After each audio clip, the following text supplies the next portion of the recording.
Hello there. You've just stepped into a time machine, and our destination is the 1960s. If you were a kid back then, you grew up in a world that might feel like science fiction to kids today. Think about it. The unparalleled freedom of riding your bike for hours with no destination, the simple joy of Saturday morning cartoons, and the collective excitement of watching a space launch live on TV. It was a golden age, a time when life felt expansive and wonderfully unconstrained by the digital world we know today. Let's go back and relive some of that magic. Remember piling into the family station wagon? Your siblings were bouncing around in the back, totally unrestrained and loving every second of it. But if your wagon had that iconic backward-facing third-row seat, you hit the road trip jackpot. Every drive was an epic session of making funny faces at the people in the car behind you. No screens, no distractions, just pure, spontaneous road trip fun. And somehow, we all turned out just fine, right? School life had its own quirks. If your textbooks weren't wrapped in a makeshift cover from a repurposed grocery bag, you were missing a key rite of passage. It was a common sight. Kids carefully folding a paper sack into a protective cover. But the real fun was the personalization. You'd write your name in fancy block letters, sketch a band's logo like the Beatles, or plaster the whole thing with stickers. By the end of the year, that cover told a story all its own, way more interesting than the stuff inside. Let's talk about the original reward system, S&H green stamps. This was the pinnacle of 60s consumer culture. Your mom probably had a secret stash of these stamps, and if you were good, you got the all-important job of licking them and pasting them into the redemption book. It was better than any trading card game because you weren't just collecting. You were working toward a tangible reward from the catalog, maybe a new blender or a lamp, the moment you finally filled a book and got to pick your prize. That was a feeling of pure accomplishment. Modern kids will never know that unique sense of earning something.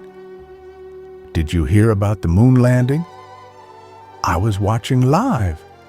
Long before everyone had a personal phone, a call was a shared experience.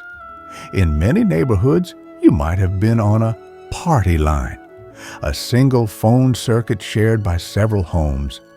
You'd pick up the receiver, and a neighbor might already be chatting away. If you had a private line, that iconic stretchy telephone cord was your ticket to privacy. You could pull it all the way into the next room, at least until your mom needed to make a call and pulled it right back. The 60s were truly the ultimate decade for music. I mean, if you didn't have a record player and a growing collection of albums, what were you even doing? The music of the 60s was a powerful force, whether you were grooving to the Jackson 5, rocking out to the Doors, or basking in the soulful vibes of Motown. And how could we forget the explosion of the British invasion? The sharp suits, the iconic dance moves, and the screaming fans. A night out at a dance hall under the spinning lights was a social event unlike any other. The 60s truly had a soundtrack for everyone. If you weren't at the dinner table with your family in the 60s, you were missing a crucial part of the day. Dinner wasn't just about the meal, it was about connection. The TV was always off. Phones weren't even an idea yet. And everyone was expected to be there. No excuses. Whether it was a casserole, spaghetti with sauce from a jar, or that strange fruit salad suspended in lime gelatin, you know the one. It was a time for family to come together. If you were lucky, maybe your dad would even carve the roast beef. It was a daily ritual for talking, laughing, and sharing stories. The classic family road trip. Before GPS and Waze, navigation was a tactile experience involving a massive, unfolding paper map. You'd struggle to hold it open while your dad tried to navigate, keeping it from flapping away in the wind. Road trips then were less about getting there fast and more about the journey itself. The stops were half the fun. Quirky roadside diners, colorful gas station signs, and endless sing-alongs to the same 5 songs on repeat. M&Ms. You get all the M&Ms. Let's talk about the snacks that defined the 60s. A visit to the local corner store was a trip to a paradise of sugar. We had everything from fizzies, the tablets that turned water into soda, to Pixie Sticks, which was just pure flavored sugar in a straw. And candy cigarettes were a total childhood staple. Everyone had them, even though they were just powdered sugar in a paper tube. When it came to soda, Fresca was a popular diet choice, but nothing compared to the taste of a classic Coke in a glass bottle. In the 60s, the great outdoors was your primary playground. A screen couldn't hold your attention. You spent your days on your bike, playing kickball, or simply roaming the neighborhood without a specific destination. The ultimate rule was simple: be home when the streetlights came on. That was the starting signal for the nightly race to get back before your mom called out for you. Those summer days felt endless, and the world was your oyster, a genuine adventure. There was no better simple joy than running through a garden sprinkler on a scorching summer afternoon. No fancy water slides or complicated pools, just you, a patch of green grass, and that refreshing spray. You'd spend hours running in and out of the water, dodging the streams like an obstacle course. And if you were lucky, a neighbor would turn their sprinklers on and you'd have an instant party, barefoot, laughing, and without a care in the world. No gadgets needed, just good old-fashioned summer bliss. Carbon paper was the genius tool for anyone who needed an instant copy. Need to make a second version of a handwritten letter or a school assignment? Just slide that thin sheet between your pages, press down with your pen, and there you have it, a duplicate. It wasn't perfect, but it felt like magic to a 60s kid.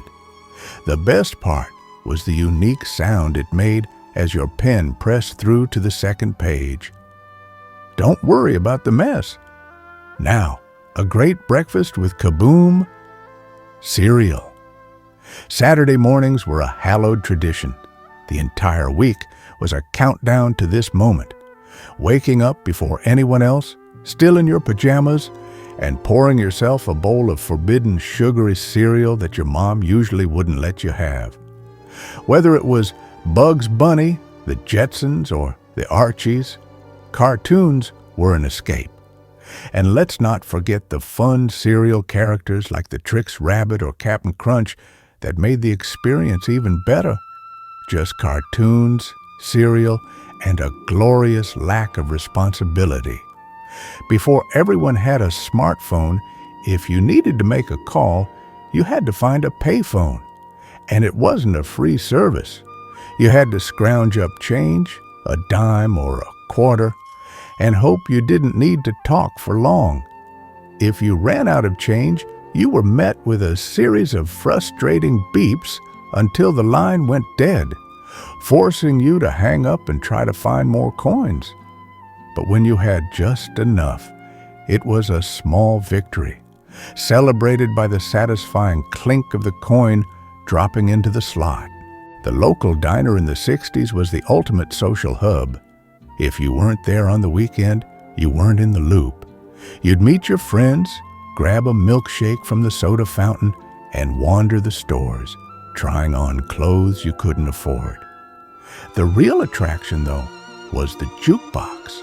The bright lights, the ringing bells, and the hypnotic glow of songs by Elvis and the Supremes. With a pocket full of tokens, you were set for the day. Monday Night Football wasn't just a game in the 60s, it was an event.